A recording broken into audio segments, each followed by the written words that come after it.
what was done. I can say what was done because it's really behind us during Rijeka, European Capital of Culture.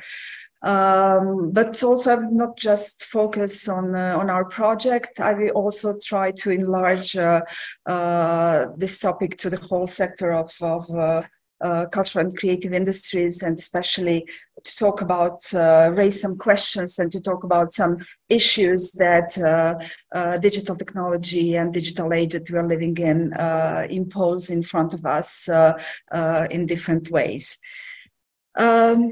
So yes, just first of all, a few questions about the whole initiative, European Capital of Culture.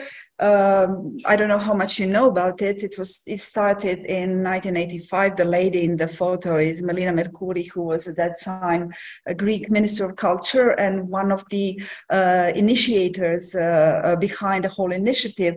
The European Union at that moment wanted Union to have another perspective, not just a political, economical one, but also to give something that would link community together, to find some kind of a glue, and they definitely found out or decided or highlighted that the culture and the cultural richness, linguistic richness at the European continent was something that is really relevant for Europe, European community, and something that should be further explored. So they launched the European Capital of Culture initiative in 1985, as I say, to highlight the richnesses, diversity in the European continent, to celebrate the cultural features, and of course to increase the citizens' sense of belonging to the European space through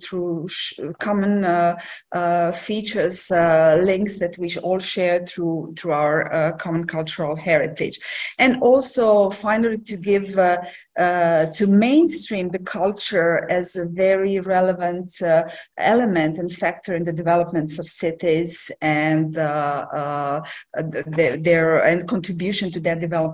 This whole narrative has really gained momentum since 1985, and of course, as you can imagine, the cities really changed. Since 1985, more than 60 cities around Europe were designated European capitals of cultures, and of course, with the change of the whole social, economic, and political context that we live in, the narratives of ECOCs also changed. Not just the narratives, but also the tools that they use for creating and also distributing their cultural and creative contents and programs. The biggest change happened around 2010, and the analysis and report says that actually Essen-Ruhr was one of the first cities that really explored the digital networks and online channels to reach large audiences. So they were the first one to really exploit whatever was accessible through websites and different social networks. In terms of narratives and programs, Mons 2015 was one of the first ECOCs that really focused on, in terms of narrative, in terms of theme on digital tools, digital culture, and actually their theme, one of their program lines theme was where culture meets technology. They developed programs that really explore digital tools and also raise questions about how we can involve citizens, how we can reach audiences, and what is this new era of the digital and technological development. Rijeka, of course, so it was the first city in Croatia that was ever designated European Capital of Culture in 2016. Our main themes were water, work, and migrations. And especially when we talk about themes, especially within the theme of work, which talked about industrial heritage of Rijeka, but also how work is, what is work today in the era of digital technologies and digital shifts. Our program was translated into, I'm just checking if you see the whole screen, it was translated into several program lines. or flagships that each had its own narrative, and each flagship, I would say, used digital technology not just to share their content online, but also to raise questions, to have some kind of a critical approach, and also to create artistic and creative content using these digital technologies. What I'm going to give you now is a set of examples, very concrete examples of what we did during the year 2020. I will start with the opening at the beginning of year, which was really spectacular and gathered more than 30,000 people in Rijeka. It's a whole day program, involved a lot of I would say all cultural institutions, a large number of NGOs, not just in Rijeka, but around the whole county. And one of the installations during the spectacle of the opening, actually there was a number of installations that were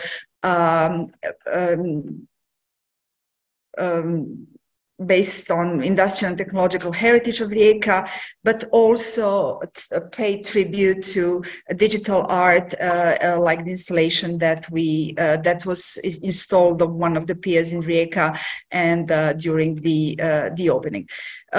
Right at the beginning, I of course I have to mention the COVID crisis that we had. You know that we were really this unfortunate European capital of culture that implemented, after so many years of preparation, we had to implement our program in 2020. You remember, or maybe you have just put that back into your memory, because it was very stressful for all of us. The 2020 is a year of confinement, of closed borders. The program was really impacted in different ways, from budget cuts to the borders were closed, so the whole international dimension of the project was jeopardized. The artists could not join us. Of course, the audiences could not see programs live, and there were a lot of problems and issues that we had to deal with. After the initial shock, of course, and the questions what to do, the whole project was adapted to the new normal, to new circumstances, and I'm proud that together with the whole team, we can say that we managed to implement more than 500 program activities, not just in Rijeka but around the county, and especially at that moment. The opportunities that the digital technologies offered really came into focus. You remember that overnight cultural operators and creators went online and used digital tools to share what they have created. Of course, it's not easy, and we will talk about that issue later. I will just give you a few examples of what we did. Of course, several exhibitions were put online. Some of them very large, and some of them happened like this one, exclusively online. Big exhibitions that were staged for audiences, like the exhibition on Klimt, or the exhibition around Professor Balthazar, also were adapted, and although audiences were able later to see them in physical form, we created online tours for the audiences. The whole program line, Dopolavoro, and their big exhibition, The Glowing Sea, of course, curated artists that work in digital medias and digital channels, like this example here, but also offer this critical insight into what digital technology with the different issues that we are facing when dealing with digital technology and their use. Another example of exhibition where a curator created a program that communicated with artificial intelligence in order to immerse us in the sound topography of Rijeka. We had exhibition Hysterical Machines by Canadian artist Bill Warren, which really tackled the question of our relationship to the machines and our emotional response to the machines. This is an example of a performing arts program. You know that performing arts were really the sector that was hardest hit by the pandemic. The program that was completely shot and then transmitted online. The program that initially was supposed to attract a large number of audiences happened completely without audiences. There was also a lot of use of digital technology to involve communities during the program line 27 neighborhoods, and the person who is most responsible for that, Branka Cvetičani, who was the creator and the program leader of that program line, is here with us. Thank you, Branka, for all that you did. And also the communities that worked for so many years, 27 communities, some of them have had more than, I don't know, 60 or 100 people that work on programs, so you can count how many people were involved. Suddenly they need to go online and to communicate and to share what they have been doing online, like this program that finally, instead of physical tour of neighborhood, offered a virtual cultural touristic tour. There were other very, very original programs and initiatives like this one that created an artificial system, artificial intelligence that was taught to talk Czechoslovakian language and to communicate in Czechoslovakian language. This program was also presented in the Council of Europe as an example of using technologies for safeguarding the linguistic diversity in Europe. The same neighborhood, it's a neighborhood of Drenova in Rijeka, also really worked around the topic of digital. They created their own digital day that talked about advanced technologies, AI, and all kind of different digital tools and ways how to involve communities and neighborhoods into digital society. And finally, conferences that were meant to happen live in 2020 in Rijeka happened online. One of them was a big NEMO conference, Conference of the Network of European Museums. At first, it was a big pity that we could not gather all these people on, physically in Rijeka in 2020. But on the other hand, we had so many participants digitally, and several thousand people that most probably would never have come to Rijeka if we had a conference on physically in Rijeka. And also during the conference, we shared digital tours of the museum and of the exhibitions that I showed you before for the participants of the conference. Children's content for children as part of our program line, Children's House, was also developed. One of the example is the digital format of the children's magazine Brigzine, which is still going on as one of the legacies of Rijeka 2020. Speaking of legacies, I would also like to highlight this one example, and that is the Children's House, a physical space in Rijeka, but that continues to offer education, workshops, labs for children dealing with digital technology and modern digital society, like this example that offers insight into the internet for kids. So as I said, these were examples of what we did. Now looking backwards, and also at the time that Rijeka 2020 was happening during 2020, there were a lot of critique that we should have done more, we should have created more digital content, we should have been more present digitally in terms of communication, but also in terms of sharing and in terms of creation. And from that critique, we really come to the opportunities and issues that the digital age is offering to creative and cultural sector and to the whole sector of culture and arts heritage. First of all, it's not easy to adapt and to share and to even to create in the least overnight. I would say that it's almost impossible. I mean, sharing, it's easy, but then you're using digital channels as of some form of live TV, but that's not what digital experience is. So let's start from opportunities. And it's really that what we are living and what we have been living, that digital has really transformed the entire cultural value chain in culture and creative sector, from access and participation to contents, really to production and distribution of those contents.